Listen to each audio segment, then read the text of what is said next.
Get Unstuck and On Target podcast. I'm Mike O'Neill with Bench Builders, and we help business leaders like you solve the tough people problems that are slowing your company's growth. Joining me today from Atlanta is Donna Lang. Donna is the founder of Smart Tools Coaching. She helps her clients grow their business with customized sales and marketing strategy. Donna has literally consulted with thousands of business owners, including solo practitioners, entrepreneurs, attorneys, corporate professionals, and leaders of professional associations. Welcome, Donna. Oh, it's great to be here. Thank you for that warm introduction. I'm so excited about sharing information about the 3 ways people can stand out in a crowded marketplace. Well, that is exactly the topic that we're going to pick up on, and that is, as I have been learning about marketing as a business owner, it's a bit overwhelming, all the things you have to do. And as I kind of begin looking at it personally, it is a crowded marketplace. Therefore, that strikes me, and I hope our listening audience, as a perfect thing to kind of help us better understand. If you want to stand out in a crowded marketplace, you preface that by saying or asking this question: are you a secret? I Mm-hmm. love that. Are you a secret? And that's our topic. Are you a secret? 3 ways to stand out in a crowded marketplace. Get Well, us started. I would love to take it from here. You know, the question, and thank you for that, are you a secret? Well, there's something underneath that question. The reason why I've observed in over a decade that many small business owners feel like they're a secret is they're so busy doing the shiny object, non-essential activities, and that gets them off the track. And so a lot of folks are hearing, oh, 3 ways to stand out, and they may be thinking some things that are not going to come up in this conversation. Instead, I'm going to give our listeners an opportunity to act like a drone with us and look down on their business and ask some very important questions. And at the end of this time that we have together, you're going to have at least 1 or 2 strategies and action items that you can take immediately that will help you stand out in a crowded marketplace and be consistent about it and no longer feel like you're a secret. One of the things you write, Donna, is when you follow a marketing action plan that matches you, then all the shiny objects take a back seat. Yes, for sure. Yes, yes. I echo that. I was gonna share that today. You know, what's really, really interesting is you and I are both transformational leaders, coaches, consultants. We fall into that arena. Wouldn't you agree? I would, yes. You know, it's sort of the onus is on us to move the needle in the right direction. And very often folks become tactical before they become strategic. And so the plan, very simply, is the solution. It's foundational. You know, would a woman, a single gal, buy a wedding dress before she meets the man of her dreams? Probably not, although I've heard people do that. Would someone buy furniture before they've decided what home they're going to buy without knowing the measurements? Well, what do you say to that, Mike? Typically not. That's right. Exactly. And so what I've observed, maybe you have as well, people get so excited about their passion and they're buying, you know, all kinds of tools, and I've got to get this, I've got to be all over Instagram, YouTube, you know, LinkedIn, and on and on. I need to have a video strategy, but it's really not a strategy, it's a tactic. So once you do have a plan that matches you perfectly, then all the distractions and the shiny objects melt away. So let's kind of take a look at that foundation. Once you have a foundation that supports the best parts of you, oh man, it's showtime. That's really when the fun begins. And so when I work with clients, I ask lots of questions. I'm almost like a lawyer in that I go through a lot of discovery. There are 4 assessments. There's an 8-page intake form. Then there's follow-up. And I need to know you from the inside out and the outside in. And a number of excellent programs go straight into strategy, and they go next into applying those strategies with tactics and tools and so forth. Nothing wrong with that. However, I'm not built that way. I need to really know you. I'm heart-centered. So I need to know what makes your heart sing. I need to know what your life is like. Are you really humming at 10 o'clock in the morning or at 7 o'clock in the morning? I need to know all the elements. I need to know what makes your heart sing. And once I have all the data points, and there are a lot of questions, then we can create a revenue generating activity plan with metrics that match you from the inside out. And boy, is that so fulfilling.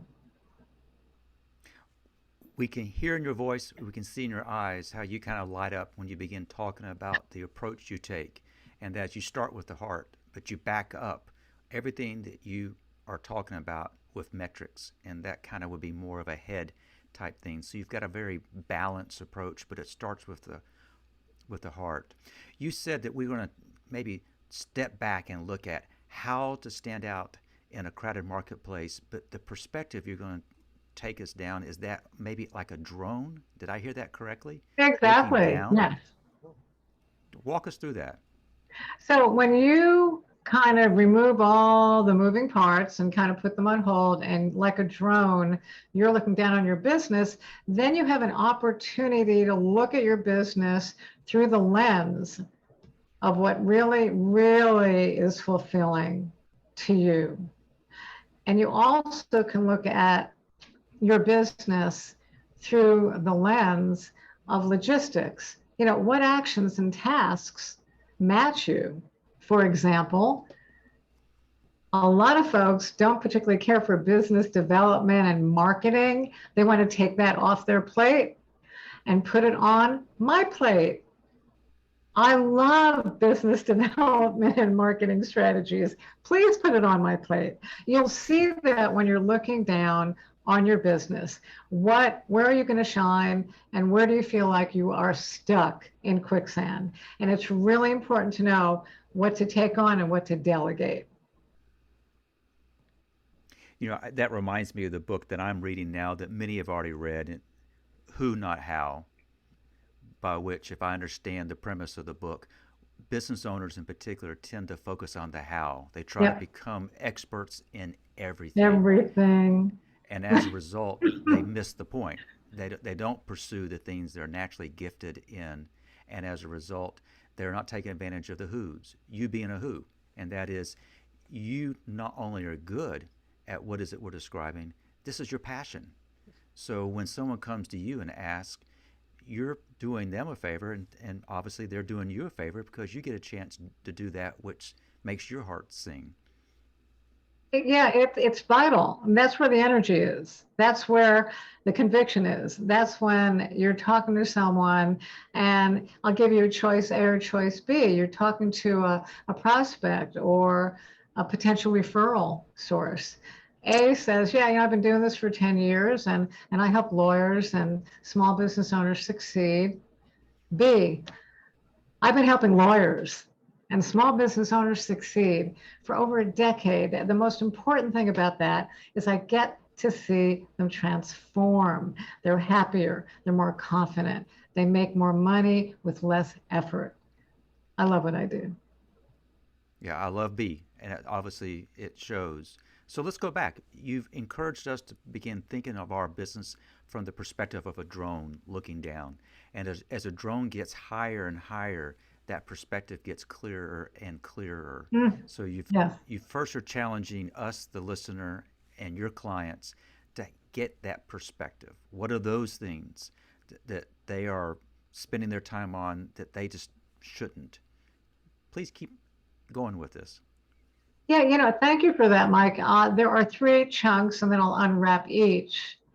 The first one is to really create a plan that matches you Because as we both agreed, a plan or a man without a plan is in no man's land. But when there's a plan that matches you and all the distractions melt away, then you get to focus in on the right revenue generating activities and the metrics that match you. So then numbers are not, oh, I hate numbers. You know, that goes away because now you know numbers are actually your friends. Because when you know what those numbers are, when you know your conversion rates, when you know how many touches you need to make to convert those into meaningful relationships and eventual sales opportunities, then you can do more of those. It's called the Pareto Principle. When you've identified your conversion rates, and then you know what percentage of your efforts, oh, this is so exciting, deliver 80% of your results, then take 2% of that 20% and do more of that. Number one is to create a revenue generating activity plan that matches you with the metrics. Because once you have that in place, that is foundational. And with that, you can make the right choices, and we can say it together, you can stand out now in a crowded marketplace. That's number one. Got it. So I have written down as you're speaking, create a revenue generating plan that matches you, that has the appropriate metrics baked into it. That's not what you said, but that's how I paraphrase. Is that I close? kind of like the baked into it part, yes. Okay, good. Number two. Yeah, number two is a kissing cousin, and it's called blocked planning. Mm. Once you have a blocked planning strategy with well-defined processes and tools, then, you know, the world is your oyster because rinse and repeat, rinse and repeat, rinse and repeat. Can I give you an example? Please. Well, this is a simple one and it is so powerful. We're always trying to reach each other. Do you ever find yourself playing phone tag, Mike? And you're like, I can't seem to get him to call me back. Yes. Frustrating, isn't it? Very much so. Yeah, for all of us. And so I created a 10-minute, two-step process, leveraging Outlook and leveraging a strategy that is a process you can do over and over again. I do my research and planning and target marketing and all of that on the weekend because during the week I'm doing other things like serving clients and using my revenue generating activity plan to get things done. But on the weekend, I do preparation. So I make my list of, let's say, the 10 people that I want to get through to. Then I schedule emails through Outlook that get delivered, let's say about 12 noon on Monday, because that's my day to make my 10-minute outreach phone calls. Mm-hmm. This is the best part. So those emails say, you know what, in response to my voicemail that I left, please click on the link so we can have that 10-minute phone call about whatever the objective is. Okay. And 4 out of 5 times when I do the phone call, let them know an email is coming at 12 noon because I've already scheduled them out. All they have to do is look for the email. They're on the lookout for it in the ocean of emails that they get, and they stand out. So let me make sure I've got this correct. The assumption is that you're reaching out to them, you won't get them, but you will get their voicemail. Of course, if you get them, you don't leave the message, you just have that same conversation, I trust. Well, if I But get them, then I go into my Outlook and I erase the email that's scheduled to go out at 12 noon because I call them in the morning. mm-hmm. Mm-hmm. That Does way that you make sense? Yeah. it makes perfect sense. Yeah. So you've pre-scheduled this email to go out at noon. You've already placed the call, so when it goes out, they've already, assuming they listened to the voicemail, they've heard your voice. They kind of go, okay, she's going to be sending an email. They get the email. They start connecting that with your voice. They know what you're calling about. They know what you're writing about, and you're asking for, in this case, 10 minutes? Is that what you're asking for? Yeah, I'm asking for a 10-minute phone call. And these are the folks that fall into the category of I want to get through to them, they haven't called me back, or someone like you. I also have my list of GEM messages. This is another way to stand out. I adore you and I want to keep in touch with you, but we haven't spoken in a while. So I have my list of folks that I want to talk to every couple of months if we haven't connected. And I'll send a gem message. Lots of times I won't get people on the phone. I've just been used to that. And I think, hey, thinking about you, Mike, be on the lookout for that email. I want to catch up with you. Let's catch up on a 10-minute call. And that message should arrive about noon. If I call at 9 or 10 o'clock in the morning and I don't get you, you're going to be on the lookout for that email. And my calendar fills up beautifully, and I end up standing out authentically with purpose. Let's pick up what you just said. You stand out authentically with purpose. That wasn't just thrown in there. Let's talk about each of those. How Yeah. is this technique more authentic? Yeah. Yeah. Because otherwise you're going ding, ding, ding. And it's authentic because I've taken on what's my objective? What's the purpose? How can I help? What is the outcome I'm looking for? These are people that I can either help as referral sources or maybe initiate a conversation about my next mastermind program because we talked about it a year ago and lost track. And it's time to talk about it now. Another example is I went to an event, ran into a lawyer, and he said, hey, when's your next mastermind? And I said, be on the lookout for an email that's going to set up a time for us to chat. All of these are the follow-up items with purpose that are meaningful. I'm contributing to someone, I'm helping them maybe as a coach, I'm introducing them to another referral source. They all have a purpose. Mm. How do you keep up with this activity? Do you use a CRM? Oh, yes. As part of type management, what I've done is I've instituted a blocked planning method that over time, and I did this about 5 years ago. And every year I kind of repurpose it a little bit, Mike, because, well, these last 2 years completely have flipped the switch. So I look at what I want to achieve personally and professionally. Can I walk you through that quickly? Because it might crystallize how all these pieces come together. Please do. Okay, so if you were to ask yourself, and there you are, a drone looking down on your entire life, well, how do you fill up your cup?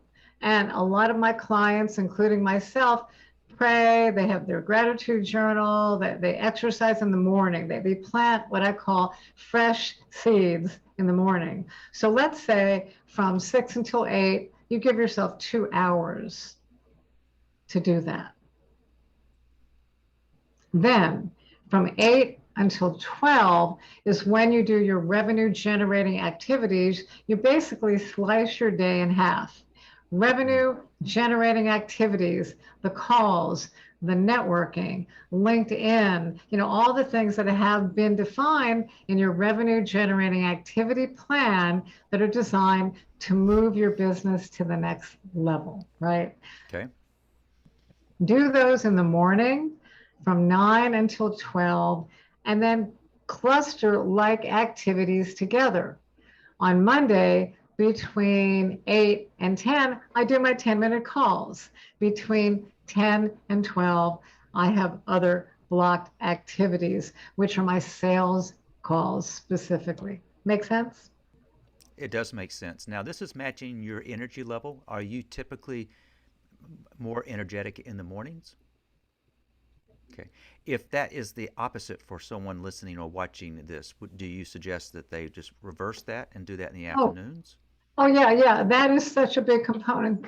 Yeah, it's got to match who you are and your rhythm. I'm really energetic, pretty much nonstop until maybe about 8 o'clock, and I start to slow down. But everyone is different. And so when I craft this with clients, I have to know what's going on the inside. And when you really think about it, if you're more geared to the administrative, or you're more geared to client support in the first half of the day, then we just kind of flip the switch. For me, 8 to 12 revenue generating activities. Let's bring in all of the process steps, etc., that'll really help me move the needle in my business and meet the numbers that I've defined in my revenue generating activity report, right? Which I look at every week, I look at every month, and every 90 days and tweak it. And then I take a 2-hour break. I might want to go for a walk. It might be where I have to fit in a new client because my other client slots have been taken. And in the afternoon from 2 to 6, that's when I'm doing my 30-minute getting to know you Zoom calls. That's when I'm meeting people one-on-one. I do that on Thursdays. I've identified the life that I lead and then created a clustering of like activities together. So instead of doing 10-minute call over here, the next thing it's a 30-minute Zoom, the next time I'm on somebody's podcast, if at all possible, I cluster like activities together. My onboarding new clients are together. My standard client calls are together. My 90-minute kickoff sessions are together. So my brain can manage a lot of diverse activities without losing my sanity. It really, Gotcha. really helps to laser focus. What does that do? When you're laser focused, I mean, wouldn't you agree you get more done and you can use your energy to stand out authentically? So, can I make sure I understood what you just said correctly? And that is, you mentioned for you, your energy level is probably best in the mornings, and you refer to that as revenue generating. And then you take a 2-hour break in the afternoon. Can I put that in layman's terms? Is business development and actually delivering the services you do, is business development the morning or afternoon for you? Oh, business development is in the morning, and thank you for that. I thank Okay. you for shrink wrapping that. Business development for me, but not for all my clients, they're all different, is in the morning, and then we identify what that means to them based on the plan I've defined with them, and then in the afternoon, delivering the work for sure. I'm not going to do a good job of summarizing that point, but let me make sure I did hear this correctly. You're using yourself as an illustration of how you would work with a client. And working with a client, you do a very thorough intake. You get to know them very well.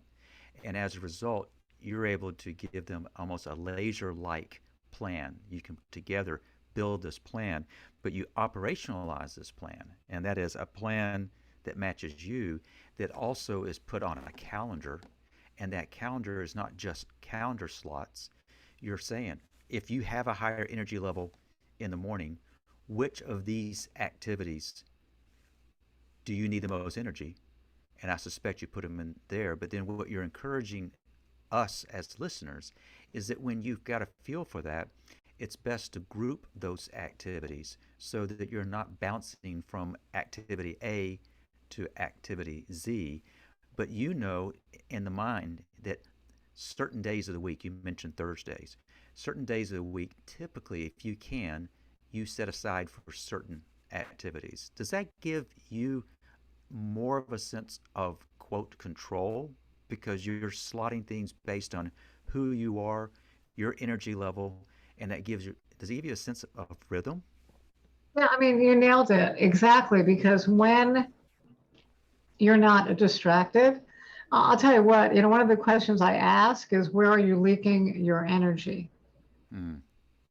And a lot of us, without kind of consolidating or clustering like activities together, it's hard to keep up, isn't it? When you're like, what am I doing next? Gotcha. For example, it almost becomes a routine that you can amend, of course, but it's a pretty good routine that you can stick with. Like there's a certain level of certainty. I, for example, have a conversation with someone on Monday morning, and they're like, I think I need more than 10 minutes, and I'll know right away that on Thursdays I'm going to be at my club, and I can instantly see, well, how it's 10 o'clock on Thursday, would you like to be my guest at the Buckhead Club? Like, it really saves time. I'm organized, I'm focused, and it gives me time to be relatable. I'm not distracted about what am I doing? Where can I put them? Well, it's very focused, and it's very energizing as well. I'm kind of contrasting in my mind focus and relationship. Sometimes when people, I'll use me for example, when I think of focus, it's I'm focused on a task. Whereas relationships is very much different. And what I'm hearing you say is that if you really want to have quality relationships with others, to include clients, it needs to be put on a calendar. It needs to be something it's coming. And on a Monday, without even thinking, that if a conversation arises, that an invitation to somebody to meet at the Buckhead Club Thursday morning is appropriate, you automatically can just go to that without even scrambling for your calendar. Exactly. And I have a little cheat sheet that has, a just a manual writer downer of what my week looks like and where the holes are in my 30-minute getting to know you phone calls, in my opportunities at the Buckhead Club. Like, I know how that whole week looks, and also how the whole month looks. And so I instantly don't have to play phone tag and go back and forth. When I'm in a conversation, I know what to do, like, immediately. And so it really allows you to be buttoned up, on point. So your focus is on the other person, not on trying to find all the data to meet the other person. It really is foundational in supporting your success. And the three things that I think are really key that put this whole thing together is consistency in growing the right list at the right time, and making room, and I'm going to underscore this, for nurturing your prospects, your clients, and your referral sources. That's where a lot of folks fall short, because they just can't find the time. And what a missed opportunity to not Yes. have the time to support and nurture the most important people in your orbit. Since we promised 3 ways to stand out, I may have not got this right. One, your advice to us: create a revenue generating plan that matches you. Take that plan and put it into your schedule, and use blocked planning as a way to carry out that plan that allows the right amount of time for the right things tied back to your energy levels. Did you already mention the third step and I just didn't reference it, or do you have yet another third step? You're fantastic. Thank you for putting this together. The third one I kind of slipped in toward the end, which is when you have, number one, revenue generating activities that match you, clearly defined, and number two, a time management system with block planning and tools that support your time management system, like Calendly and a CRM, and understanding how to leverage Outlook, for example. Then the third part is working the numbers, because then you can take the right actions at the right time to support your clients, your revenue generating activities, your referral sources, and most importantly, nurturing the people in your orbit. That would be number three. Excellent. All right, thank you. I think I want to come back to that in a moment, but before we get too far into this, I do want to ask, in keeping with the theme of this podcast, Donna, think about a situation whereas perhaps you or a client got stuck. Would you share an example of what it took to get unstuck? Yeah, I think there is a common theme for, I've been through it, and thank goodness I've been through it, so I've been able to be effective in solving the problem. When you're an entrepreneur, and this is kind of a general answer, and I'd like you to comment to see if you see this as well, Mike. But a lot of folks are so excited about the difference they want to make in the world, and they've got so many ideas, and they'll try this, and they'll buy Infusionsoft, and then they'll go ahead and start a video campaign, and then they're going to go ahead and join a group to accomplish something. Not sure what it is, but their people should be there. You know, there's this enthusiastic drive that's so tactical. It's action oriented. If you look behind me, where you see head, hand, and heart, what I think is kind of lacking is we're very formulaic, but we're not necessarily strategic. So I kind of pull back and I look at where they are, what they need, what's their vision. Let's take a look at numbers. And then I reverse engineer that into a strategy that they can take intentional, on purpose actions on. Strategy, number one, after I get who they are and where they're going, taking actions on that strategy that are consistent and measurable, number two. And it's the heart, it's the passion, it's your conviction, it's your grit that keeps you moving forward. So it's not answering your question, I don't think, but it's what I see in general that is lacking out there. And usually something is a little bit off.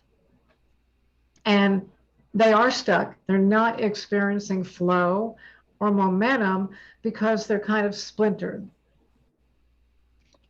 Well, I thought that example fits perfectly, and that is you can be stuck chasing all these shiny objects. And I too am prone to that. I learn of something, I get excited about it, I pour my energy into it. I might even enjoy doing it, but then I lose track of, is it really accomplishing what it's supposed to do? And Mm-hmm. your encouragement from the outset is step back. In this case, take a real broad perspective of what you are doing, how your time is being spent. Is it using your natural abilities? And how do you just not let the calendar happen and you look up on a Friday afternoon and say, where did the week go? And you take control. And that Mm-hmm. is, you do to the best of your ability through block planning, is Mm-hmm. you can work a plan, a revenue generating plan that is very much metric driven. This is not throwing that out the window. It's just offering perspective. Exactly. That's perfect. Yes. And I'm really passionate about it because I guess people teach what they need to learn. And when I started my business, I was all over the place. I'm an ideation machine. I'm always inventing and creating. And so when I learned that what I thought was a gift was not always beneficial, I started to put my ideas in little folders and get to them later. So I could really learn how to focus on what's really important, growing a sustainable business. And from there, I've developed these processes and strategies that have really helped a lot of clients because you know the drill. You can see the picture when you're in the frame. And the beauty of what we do is we can. Donna, so far we've talked about how you intake your clients. We've talked about how you try to manage your time and how you try to advise your clients to manage their time. The name of your business is Smart Tools. We really haven't discussed sales and marketing per se in this conversation thus far. Can we take just a moment? And that is, if you are offering this perspective and these tools that are less shiny objects, but are hand selected tools specifically best suited for you and what you're trying to accomplish. From a sales and marketing, you're advising your clients, let's get rid of the shiny objects. What do you find oftentimes gets kind of thrown out the window? Things that just gets jettisoned. So let me understand your question. Are you looking for me to talk about how I go from here, which is foundational, to entering the world of sales and marketing activities? Did I get that right? In large part, yes. Now that we have a plan and we have an idea of how you would walk a client through, as you kind of roll up the sleeves to get to work, what do you find are the things that your clients say, I thought that was what I should be doing, but I probably shouldn't be?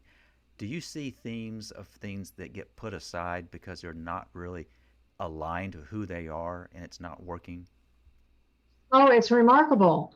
Yeah, yeah, that's a great question. Once they identify where their energy is more consistent, and it completely changes the game. They've got a plan, they've got a certain amount of certainty.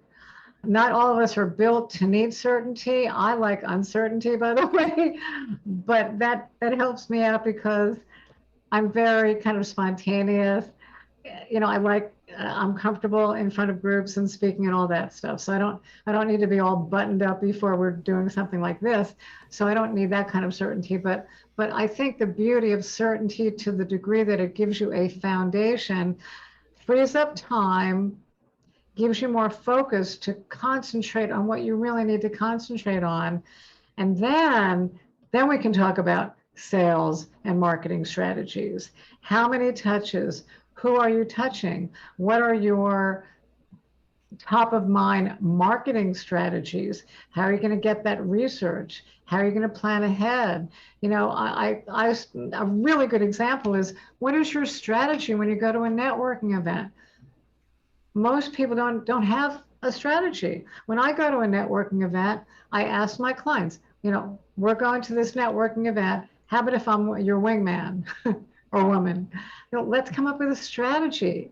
What are the trigger words I listen for that represent you? So when so-and-so says something about their challenge, I can say, Mike develops teams or leaders. I need to introduce you to him. Like that, there's always for me an objective, a strategy, and I help my clients look at that through the lens of how they approach their business. There are 3 R's that I live by that really help me manage time and fulfillment in my business. One is that choice a good ROT? Is that networking event a good return on your time? Did you do research? Are they mostly doctors when you work with mostly lawyers? And Hmm. some people say, well, I'll meet somebody who might be a next door neighbor next to a lawyer. Well, that's kind of what I call the spray and pray model. I'm looking Hmm. for targeted marketing. So ROT, return on time, is that choice a good return on your time? Now we're talking next about the heart. Is that choice a good ROE, a good return on your experience? Do you look forward to it? It's like, I can't get enough of that sugar crisp, right? There's that feeling. I can't wait to see Mike again at that event. It's a good return on my time. I always learn something when I talk to Mike. He's just a lovely human being. Yeah, do you know what I'm saying? That's the ROE part. Yes. And then the final one, which many people start with as number one, I make it number 3, is there a good return on your investment?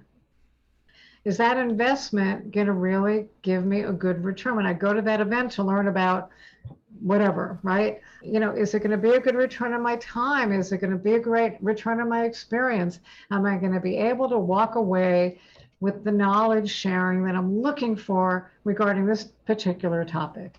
ROT, ROE, and ROI. How does that, can I kind of unpack that and then correlate that to how that matches the sales and marketing strategy?